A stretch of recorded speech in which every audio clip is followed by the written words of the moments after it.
우리가 아는 속담에 아는 것이 힘이라는 그런 속담이 있습니다. 과연 그렇습니다. 아는 것이 힘이에요. 많이 아는 것이 좋습니다.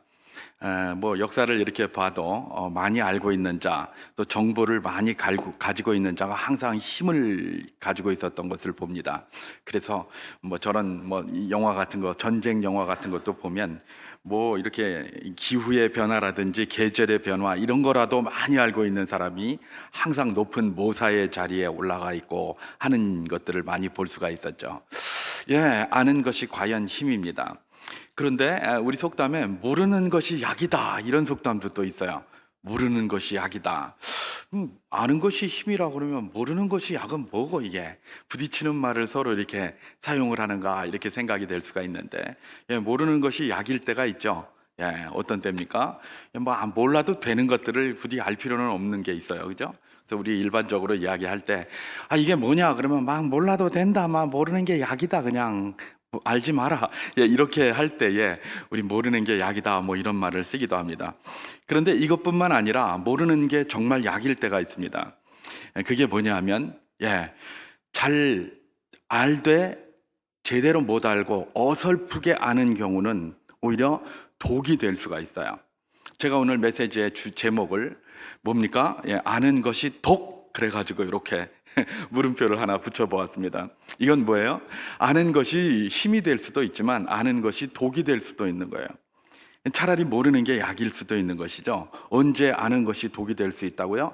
알긴 아는데 어설프게 아는 것, 알긴 아는데 제대로 알지 못하는 것, 알긴 아는데 얼치기로 아는 것, 이런 것들은 뭐예요? 오히려 독이 된다는 것들을 볼 수가 있습니다. 그래서 알려면 확실히 알고, 그렇지 않고 어설프게 알려면 차라리 모르는 것이 더 나을 수 있다라는 것들을 우리는 기억해야 되는 것입니다. 특별히 그것이 하나님의 것일 때는 더욱 그렇습니다. 우리가 일반 세상에 살면서는 조금 뭐 틀릴 수도 있어요.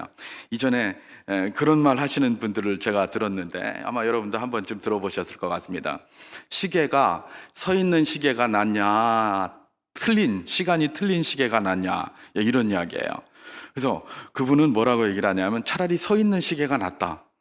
틀린 시계는 계속 틀리지만 서 있는 시계는 하루에 2번은 맞는다, 뭐 이런 이야기를 하는 것이죠.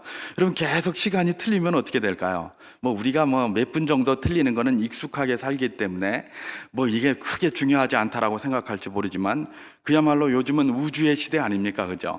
모든 것들이 초각을 다투는 이런 시대에서 시간이 틀린다는 것은 굉장한 혼란을 사람들에게 줄 수가 있는 것이죠.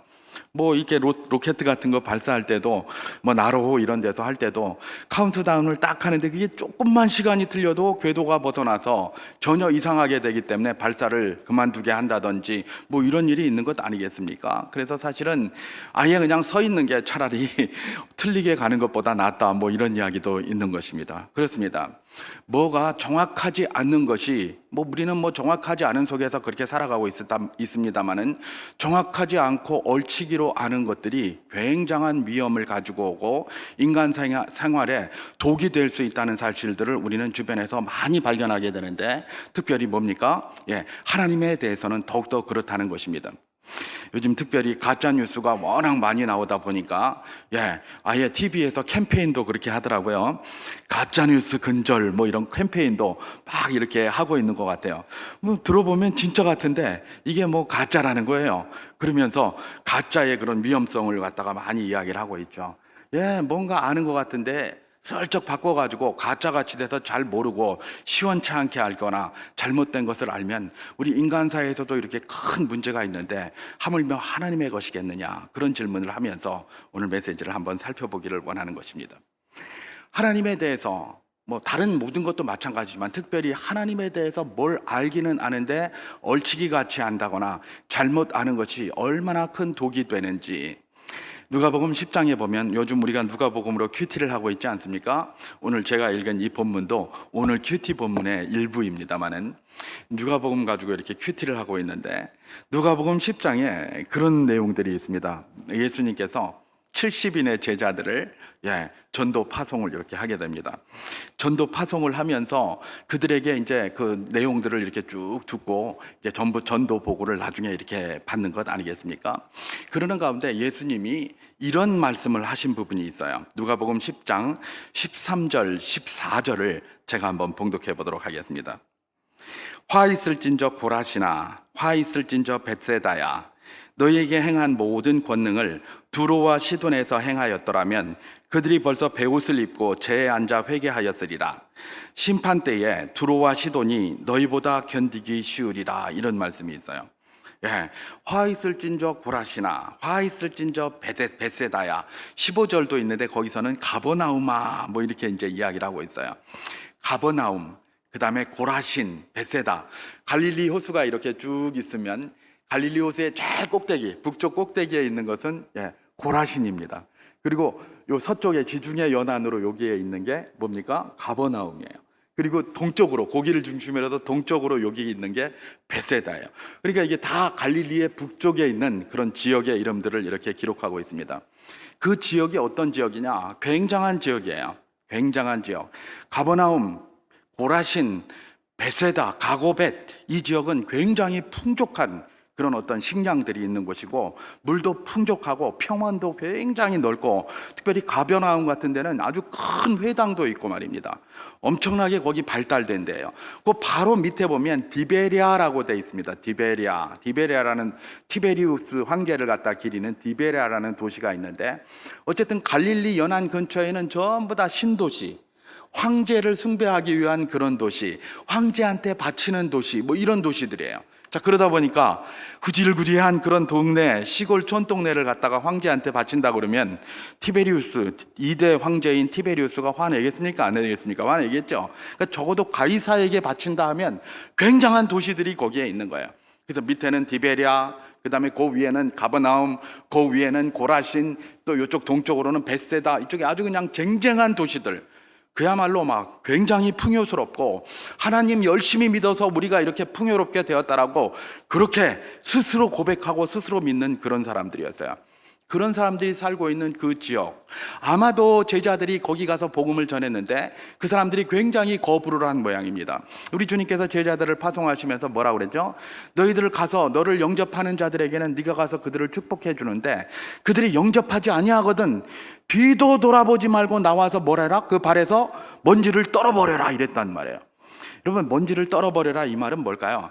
막 말 안 들으면 그냥 에이 재수없어 그러면서 소금 뿌리라 그런 말이 아니죠. 이 말을 오늘 우리가 받으면 당당하라는 거예요. 복음을 들고 가서 전했는데 안 받아들이는 사람들이 있을 거라는 거예요. 근데 그들에게 뭐 위축되지 말고 당당하라, 먼지를 떨어버려라 이러는 거예요. 그러니까 당당하게 위축되지 말고 그렇게 나가라 라고 했는데 나중에 보고를 받아보면 이 벳세다, 이 고라신, 이 가버나움 이런 데 사는 사람들이 다 거부를 한 거예요. 왜요? 그들은 자기들이 굉장히 풍요롭게 잘 살고 있거든요. 그리고 가버나움에 가면 아주 큰 회당도 있고 우리는 하나님을 굉장히 열심히 섬긴다라고 그렇게 이야기하던 자들이었고 그래서 굉장히 교만했어요. 그래서 예수님께서 동일한 본문 누가복음 10장 15절에서 이렇게 얘기를 했어요. 가버나움아 내가 하늘에까지 높아지겠느냐 음부에까지 낮아지리라 이렇게 얘기를 해요. 굉장히 자기들이 잘 살고 있고 그게 하나님께서 우리를 복되게 하셨기 때문에 그렇다라고 확실히 믿으면서 굉장한 교만이 있어서 복음을 갖다가 전해도 복음을 듣지 않고 배척하고 이러는 자들이었던 것이죠. 그래서 뭐라고 얘기를 합니까? 심판 때에 두로와 시돈이 너희보다 쉬우리라 주님께서 그렇게 얘기하셨어요. 여러분, 두로와 시돈은 이방 땅입니다. 두로와 시돈 누굽니까? 저기 그 엘리야 시대에 그야말로 이세벨이라는 아합 왕의 아내, 그게 바로 시돈 출신이에요. 그야말로 바알과 아세라 이런 것들만 섬기는 그런 지역 사람들이에요. 근데 주님께서 뭐라고 얘기를 해요? 하나님 열심히 섬긴다고 하던 가버나움, 그 다음에 그 하나님의 복으로 풍성하게 누린다고 하던 고라신, 벳세다 이런 데 사는 사람들에게 뭐라고 얘기를 한다고요? 심판 때에 너희들보다는 오히려 두로와 시돈이 견디기 쉽겠다. 왜? 심판이 거기는 덜 맹렬할 테니까 너희들은 아주 저주의 폭격을 받게 될 것이다. 뭐 이런 이야기를 하는 것이죠. 아니, 이방에 바알과 아세라 섬기는 두로와 시돈이 어떻게 심판 때에 그래도 하나님 섬긴다고 하는 가버나움이나 벳세다나 고라신보다 더 엄청난 벌을 받는단 말인가? 예. 가버나움, 벳세다, 고라신 이런 데 사는 사람들은 굉장히 교만해서 복음을 들어야 되는데 자기가 하나님 잘 알고 있다고 하면서 사실은 잘 모르면서 엉터리같이 알고 있으면서 잘 알고 있다고 하면서 그걸 안 받아들인 거예요. 근데 오히려 시돈과 두로 저기는 하나님 모르니까 심판대에 가서 그냥 가서 가리키면 회개하고 가서 그걸 받는다는 거예요. 그러니까 심판대에 뭐예요? 예, 가버나움과 벳세다와 고라신 같은 데는 저주를 받게 될 것이지만, 그래서 음부에까지 낮아지게 될 것이지만, 오히려 시돈과 두로는 오히려 그것보다 훨씬 낫다. 거기가 있는 게 그 하나님으로부터의 징벌이 훨씬 더 이게 아주 온건하게 될 것이다. 그런 이야기를 지금 하고 있는 것이죠. 이 사람들은 하나님을 안다고 큰 소리 치면서 복음을 전하는 제자들의 모습에 대해서 저주를 하고 쫓아내고 영접하지 않고 막 그렇게 했던 사람들이에요. 여기에 대해서 지금 주님께서 뭐라고 얘기를 하십니까? 화 있을진저, 그렇게 얘기를 하면서 너희들이 뭘 잘 모르고 있다, 얼치기같이 알면서 그런 이상한 짓을 하고 있구나, 너희들이 알고 있는 게 바로 독이다, 그 이야기를 지금 하고 계시는 것입니다. 여러분, 오늘 우리가 읽은 본문도 바로 이와 동일한 맥락에서 우리가 볼 수가 있습니다. 오늘 본문, 제가 한번 오늘 본문 11장 29절을 한번 봉독해 보도록 하겠습니다. 무리가 모였을 때에 예수께서 말씀하시되 이 세대는 악한 세대라, 표적을 구하되 요나의 표적밖에는 보일 표적이 없나니, 그렇게 얘기를 합니다. 이 세대가 자꾸 표적을 보여준다 달라고 그러는 거예요. 표적을 자꾸 보여달라고 그래요. 사실 예수님께서 표적을 얼마나 보이셨습니까? 다니는 곳마다 표적을 보이셨어요. 그가 하나님의 아들 메시아이시고 그리스도이라는 것을 이 땅의 사람들은 그 누구도 할 수 없는 놀라운 표적들을 많이 보내셨어요. 병을 고치시고 죽은 자를 일으키시고 안진뱅이를 일으키시고 날 때부터 이 말 못하는 자의 입을 여시고 귀를 여시고 모든 것들, 그야말로 그 사람들이 상상도 하지 못하는 오직 그리스도만 할 수 있는 그런 놀라운 역사들을 늘 거기다가 그렇게 베푸시면서 다니면서 뭡니까? 머리 둘 데도 없으셔서 이 집 저 집 가셨고 그야말로 세리와 죄인들과 같이 밥 먹으시고 이러면서 돌아다니신 거예요. 그렇게 표적을 많이 보이고 다녔는데 이 친구들은 매일 다니면서 이 바리새인들, 특별히 예수님을 걸고 넘어뜨리려고 시험하는 이자들은 매일 쫓아다니면서 선생님이요, 우리에게 표적을 보여주소서, 표적을 보여주소서, 이래요. 늘 보면서도 또 보여달라고 그러는 거예요. 도대체 이 사람들이 왜 이럴까? 뭐 같은 맥락입니다. 같은 맥락이에요. 늘 보여달라고 그래요. 왜 자꾸 이걸 보여달라고 그러는가? 요새도 그런 거 뉴스 보면 많이 있죠. 자꾸 사과하라고 그래요. 막 사과하라고 그래요. 뭘 사과하라? 사과했는데 또 하라고 그러고, 또 사과했다 그러면 그 진정성이 없다 그러고 또 사과하라고 그러고, 도대체 어떻게 하는 게 진정성 있는 사과인지 내 이 가슴을 그냥 확 버려서 그냥 확 보여줄 수도 없고, 그죠? 자꾸 사과하라고 그러잖아요. 그런 말들 많잖아요. 얼마나 사과하라는 거, 도대체 어떻게 해야 사과가 되는가, 이런 질문이 되지 않습니까? 똑같아요. 이 유대인들, 바리새인들이 예수님한테 한 거하고 표적을 보여달라는 거예요. 아니, 표적을 이렇게 많이 보여줬는데 무슨 표적을 또 보여달란 말이냐, 그런 것도 아니겠습니까? 도대체 무슨 표적을 보여줘야 되냐? 그러니까 주님께서 화가 나셔서 뭐라고 합니까? 이 세대, 이 악한 세대에게 내가 보여줄 표적은 요나의 표적밖에 없다. 요나의 표적. 요나의 표적이 뭡니까? 물고기 뱃속에서 3일 동안 죽은 듯이 지냈다가 다시 살아나오는 거예요. 우리 주님께서 죽음 속에서 3일 동안 머물러 계시다가 사망을 깨치시고 부활하시는 그 표적밖에 없다는 거예요. 그것만이 이들에게 보여줄 수 있는, 이들이 저가 메시아구나, 저가 그리스도라구나, 이구나라는 걸 인정할 수밖에 없는 그 표적이에요. 다른 거는 아무것도 안 믿는 거예요. 다른 표적은 아무것도 안 믿어요. 그러니까 그들에게 보여줄 표적은 이거밖에 없다. 이거밖에. 그러면서 앞으로 나중에 우리 주님께서 십자가에 달리시고 부활하시는 그거 보여주는 것 아니겠습니까? 그 마지막으로 보여주시는 거죠, 그들에게. 표적을 그렇게 보여줬는데도 자꾸 표적 보여달라고 그래요. 마치 안 본 것 같죠. 안 본 것 같죠. 그러니까 우리 주님께서 이들을 보고 뭐라고 얘기를 하십니까? 오늘 우리가 읽은 본문 누가복음 11장 31절 32절에서 이렇게 얘기를 하고 있습니다. 심판 때에 남방 여왕이 일어나 이 세대 사람을 정죄하리니 이는 그가 솔로몬의 지혜로운 말을 들으려고 땅끝에서 왔음이거니와 솔로몬보다 더 큰 이가 여기 있으며, 심판 때에 니느웨 사람들이 일어나 이 세대 사람을 정죄하리니 이는 그들이 요나의 전도를 듣고 회개하였음이거니와 요나보다 더 큰 이가 여기 있느니라. 예, 심판 때에 오히려 막 니느웨 사람들, 그 다음에 심판 때에 어디에 남방 여왕 이런데 이방 사람들이 오히려 더 훨씬 낫다는 거예요. 왜냐하면 그들은 심판 때에 하나님의 말씀 복음을 들고 회개하였는데 이 악한 세대는 아무리 이야기를 해도 안 듣는다는 거예요. 그죠? 맥락이 같잖아요. 앞에 베세다, 고라신, 가버나움이나 여기 지금 현재 여기에서 주님께서 심판 때의 니느웨와 심판 때의 남방을 비교하는 이 비교가 같은 맥락이에요. 아무리 유대인들에게 복음을 이야기를 하려고 해도 이들이 복음을 듣지를 않는 거예요. 그러면서 자꾸 딴소리하고 표적을 보여달라고 그러고 막 그러는 거예요. 이들이 왜 이럴까요? 왜 이럴까요? 예, 그것만 잠깐 살펴보고 마치려는데 왜 그럴까요? 예, 이들이 뭔가 자기들이 하나님을 잘 안다고 생각을 했어요. 잘 안다고 생각했는데 어떻게 아는 거예요? 얼치기 같이 아는 거예요. 알긴 아는데 제대로 몰라요. 뭔가 아는 것 같은데 잘 몰라요. 잘 모르니까 자기들이 알고 있는 그거 가지고 하나님을 다 재단하는 거예요. 메시아를 재단하는 거예요. 자기들이 알고 있는 건 뭡니까? 메시아가 세리와 죄인들과 밥 먹을 리가 없다. 메시아가 저렇게 바보같이 다닐 리가 없다. 메시아로 왔으면 말이지 왕처럼 등장해가지고 싹 쓸어버리고 로마 군대를 몰아내고 저 파렴치한 로마의 빌부터 사는 괴뢰의 정부인 저 헤롯 정권을 무너뜨려야 될 것 아니냐. 그런데 왜 가만 놔두고 있노? 저게 메시아고 이러고 있는 거예요. 자기들이 메시아라는 그림을 딱 맞춰놓고 거기에 안 맞으니까 이거는 아무리 이야기를 해봐야 그게 들리지를 않는 거예요. 자기들이 딱 맞춰놨는데 지금도 그러잖아요. 사과해라. 자기들이 사과라는 걸 딱 만들어놨어요. 거기에 딱 맞으면 사과고 그거 안 맞으면 사과가 아닌 거예요.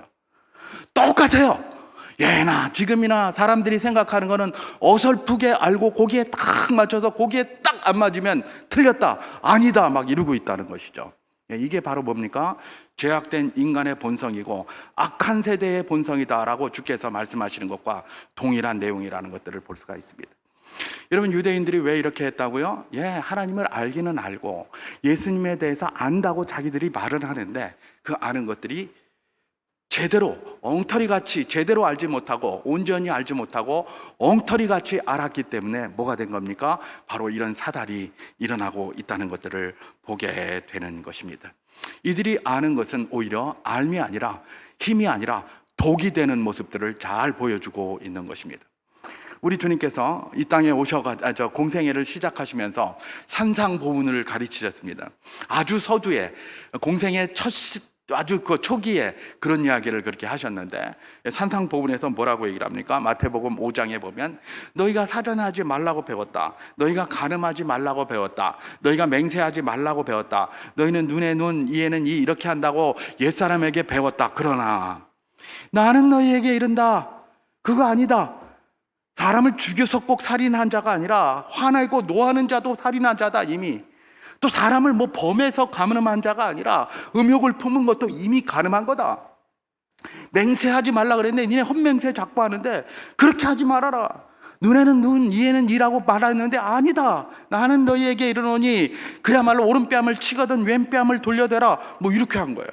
그들이 뭔가 옛사람에게 배워서 뭔가 아는 것 같았어요. 근데 알고 봤더니 그게 하나님의 뜻과는 별로 상관이 없는 거예요. 뭔가 아는 것 같은데 얼치기 같이 아는 거예요. 잘 모르는 거예요. 엉터리 같이 아는 거예요. 알아도 온전하게 모르는 거예요. 그러다 보니까 이게 전부 독이 됐어요. 그래서 메시아는 죄인들과 먹으면 안 되고 세리와 밥 먹으면 안 되고 이런 것들만 이야기하고 있는 거예요. 여러분, 우리가 무엇인가를 안다는 것은 굉장한 힘입니다. 그러나 알 때에 바로 알아야 합니다. 세상의 모든 것이 그렇습니다. 바로 알지 못하면 뭡니까? 잘못된 것을 가지고 머릿속에 선지식으로 담아가지고 그걸 기준으로 모든 걸 판단하게 됩니다.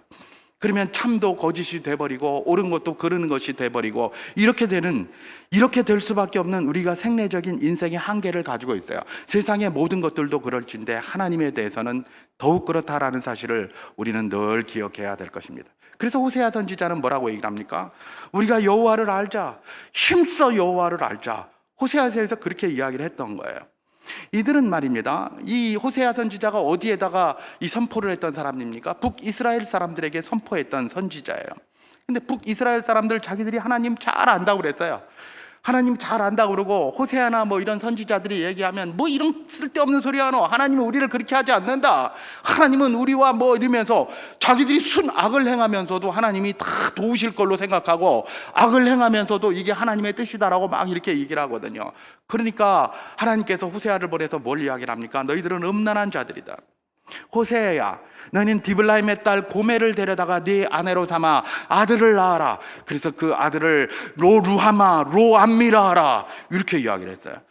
그러니까 자식을 낳되 로루하마, 긍휼이 없다, 로암미, 내 백성이 아니다, 그런 이름을 주라는 거예요. 이스라엘 백성들이 그런 자다, 고멜과 같은 자다, 나를 버리고 음행한, 영적으로 음행한 악한 자들로서 그들이 자손을 낳았는데 전부 로루함하고 로암미가 될 것이다, 그 이야기라는 거예요. 그러니까 딴 사람들은 다 거짓 선지자들 거짓말하니까 거기에 귀가 있는데, 호세아 같은 사람이 이야기를 하니까 얼마나 화가 나겠습니까? 그러니까 막 죽이려고 하고 그런 것 아니겠습니까? 그래서 예수님께서 뭐라고 그랬습니까? 선지자들을 잡아 죽인 자들이 바로 너희 선조요 조상이 아니냐, 그런 이야기를 하신 것 아니겠습니까? 그렇습니다. 이들이 하나님을 안다고 했지만 사실은 잘 알지 못했어요. 그래서 오히려 그것이 인생의 독이 되고 일생의 독이 돼서 자기들에게 엄청난 역효과를 가지고 있었던 것들을 보게 되는 것이죠. 우리 주님께서 그래서 호세아 같은 사람을 통해서 뭐라고 얘기를 한 겁니까? 우리가 여호와를 알되 힘써 여호와를 알아야 된다라고 그렇게 이야기를 했던 것입니다. 힘써 여호와를 알아야 합니다. 그래서 우리가 성경 공부도 하고, 이제 3월 첫 주부터는 또 다시 상반기 성경 공부반 이런 거 이렇게 하게 될 텐데, 여러분들 꼭 그 하나씩 이렇게 같이 한번 들어보시기를 바랍니다. 여호와를 알되 그냥 여호와를 아는 게 아니라 힘써 알아야 합니다. 힘써 알아야 해요. 내가 뭔가 힘을 써야 애착이 가요. 그냥 뭐 여러 이런 강좌 이렇게 한다고 해서 가서 가만히 앉아 있으면 잠만 오고 여기에 왜 왔는지 잘 모를 때가 많아요. 근데 내가 이거 배워야지, 시간이 없어도 막 시간 내 가지고 가서 하고 힘써 하면 어떻게 됩니까? 관심이 가게 되고요. 그러면 한마디를 들어도 더 깊이 듣게 되는 것 아니겠습니까? 힘써 알아야 되는 거예요. 힘써 알아야 된다. 그것이 바로 무엇입니까? 우리가 이렇게 3월 달부터 이렇게 또 다시 한번 전진해 나가야 될, 그런 실천해 나가야 될 그런 어떤 과제다라고 저는 그렇게 한번 생각해 봅니다. 제가 특별히 오늘 이 메시지를 준비한 이유가, 오늘이 이제 우리 개신교에서는 그걸 지키지를 않습니다만은 아마 가톨릭에서 뭐 전통적으로 해오는 것이고, 또 개신교에서도 어떤 영적인 그런 성장이나 경건을 위해서 뭐 이렇게 이용을 하기도 하는데, 그게 뭐냐면 오늘이 사순절의 첫 시작 날입니다. 사순절. 오늘이 이제 애쉬 웬주데이 그래가지고 제의 일요일, 제의 수요일이다 뭐 이렇게, 오늘부터 시작을 해서 부활절까지 이렇게 40일입니다. 주일은 빼고 나머지 이렇게 세보면 대충 뭐 정확히 맞지는 않아요.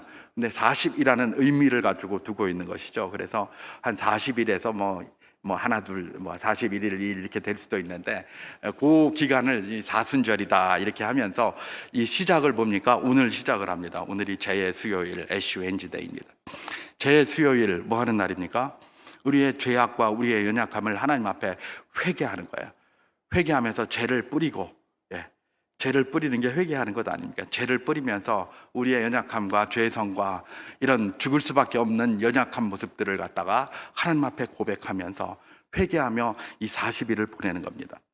이전에 로마교 중세에는 그렇게 했다고 그러더라고요. 밥도 이 40일 동안은 하루에 한 끼밖에 안 먹었답니다. 그것도 저녁에만 먹고, 저녁에 먹을 때도 고기를 안 먹고 야채하고 뭐 생선 뭐 이런 거나 먹고 달걀이나 먹고 뭐 이랬다고 하더라고요. 그러면서 40일을 지냈다고 합니다. 주일까지 포함하면 40일이 훨씬 넘겠죠, 그죠? 거의 뭐 2달에 걸쳐서 그렇게 하루 한 끼를 먹으면서 이렇게 하나님 앞에 참회의 기도를 드리고 이렇게 했던 것이 바로 이제 이 사순절의 이런 전통이고, 오늘이 그 시작인 그런 날이죠.